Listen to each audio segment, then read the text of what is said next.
નમસ્કાર મિત્રો, યુટ્યુબ વિડીયોમાં આપ સૌનું સ્વાગત છે। આપને જોઈ રહ્યા છે સામાન્ય વિજ્ઞાનનું જાણવા જેવું। એમાં આપણે જોઈએ પ્રશ્નો જોઈએ। 1. રતાંતરપણું કયા વિટામિનની ખામીથી થાય છે? તો રતાંતરપણું એ વિટામિન એ ની ઉણપથી થાય છે। 2. એનિમિયા એ કયા વિટામિનની ઉણપથી થાય છે? તો એનિમિયા એ વિટામિન B12 ની ઉણપથી થાય છે અને એનિમિયા એ લોહ તત્વની ઉણપથી પણ થતું હોય છે। 3. સ્કર્વી રોગ એ કયા વિટામિનની ઉણપથી થતો હોય છે? તો સ્કર્વી રોગ એ વિટામિન સી ની ઉણપથી થતો હોય છે। લોહી ન જામવું, તો લોહી કયા વિટામિનની ઉણપથી જામતું નથી? તો લોહી એ વિટામિન કે ની ઉણપથી જામતું નથી। પ્લેગથી પ્રભાવિત થતું અંગ કયું છે? તો પ્લેગ નામનો રોગ હોય એનાથી પ્રભાવિત થતું અંગ કયું છે? તો તે ફેફસા છે।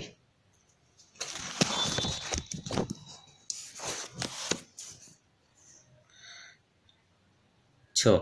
ડિપ્થેરિયાથી પ્રભાવિત થતું અંગ કયું છે?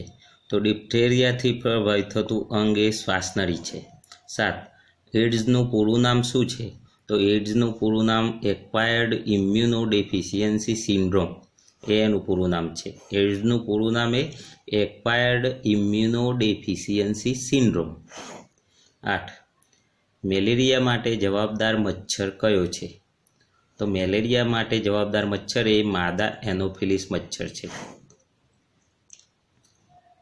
9. ઉજરા સોના તરીકે શું ઓળખાય છે?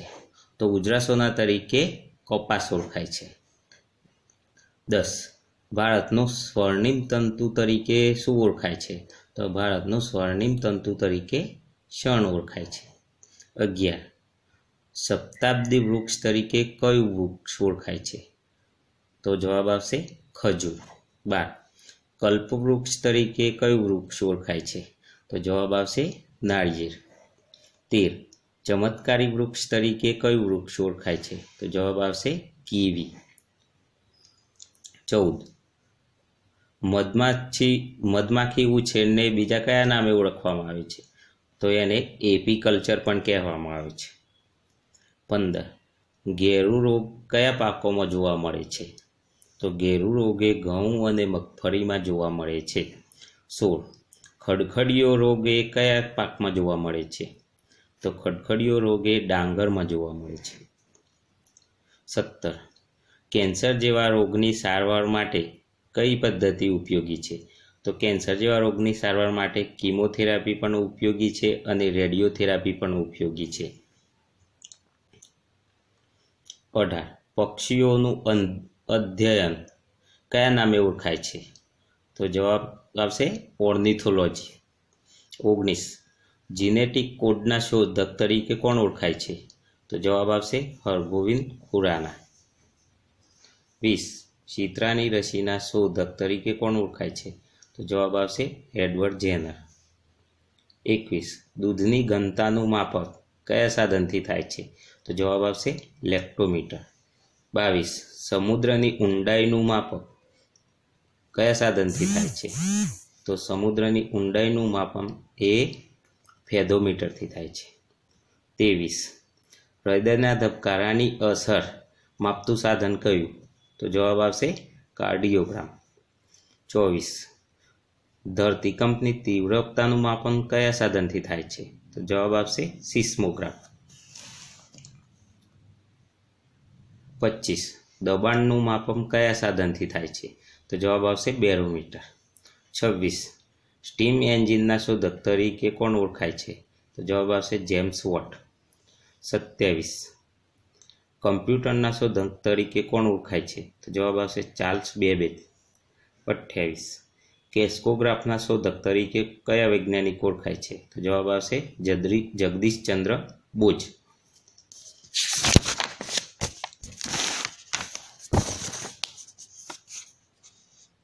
29.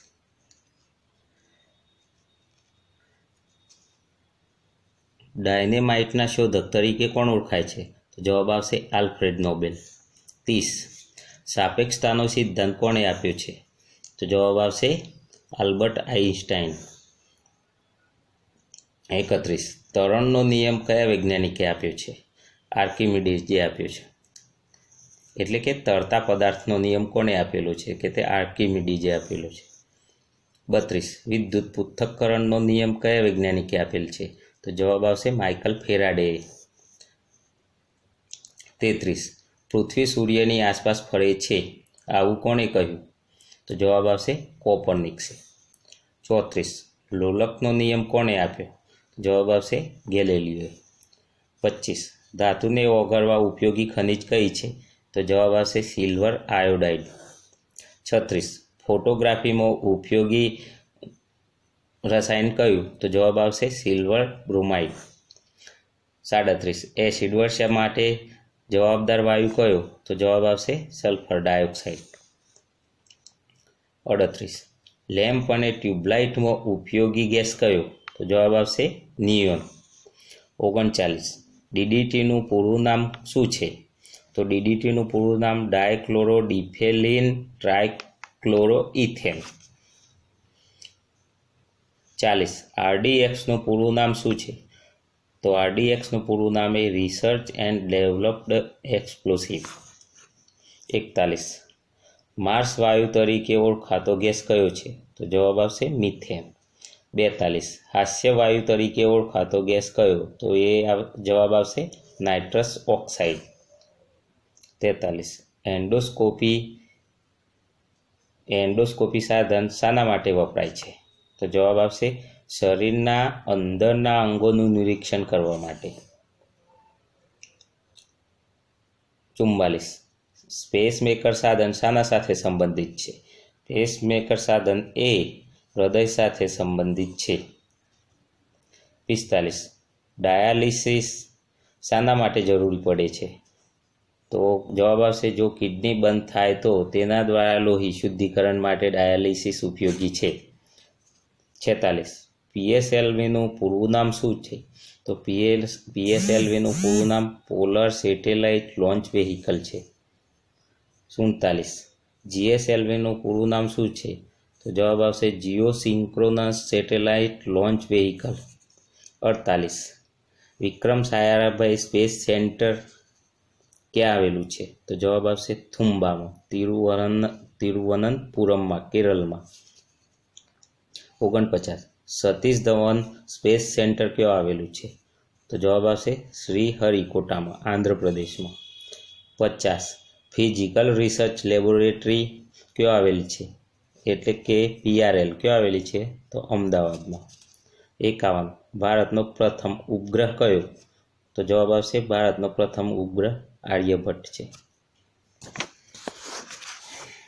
52 ખોટું સોનું તરીકે શું ઓળખાય છે? તો જવાબ આવશે આયર્ન પાયરાઇટ્સ. 53 મતદાન માટેની શાહી તરીકે કયું રસાયણ ઓળખાય છે? તો જવાબ આવશે સિલ્વર ક્લોરાઇડ. 54 વાતાવરણમાં નાઇટ્રોજન કેટલા ટકા છે? તો જવાબ આવશે 78%. 55 વિમાનમાં ઈંધણ તરીકે ઉપયોગમાં આવતું રસાયણ કયું? તો જવાબ આવશે ઇથાઇલ આલ્કોહોલ. 56 પેટ્રોલ સાથે મેળવીને ઈંધણ તરીકે વપરાતું રસાયણ કયું? જવાબ આવશે મિથાઇલ આલ્કોહોલ.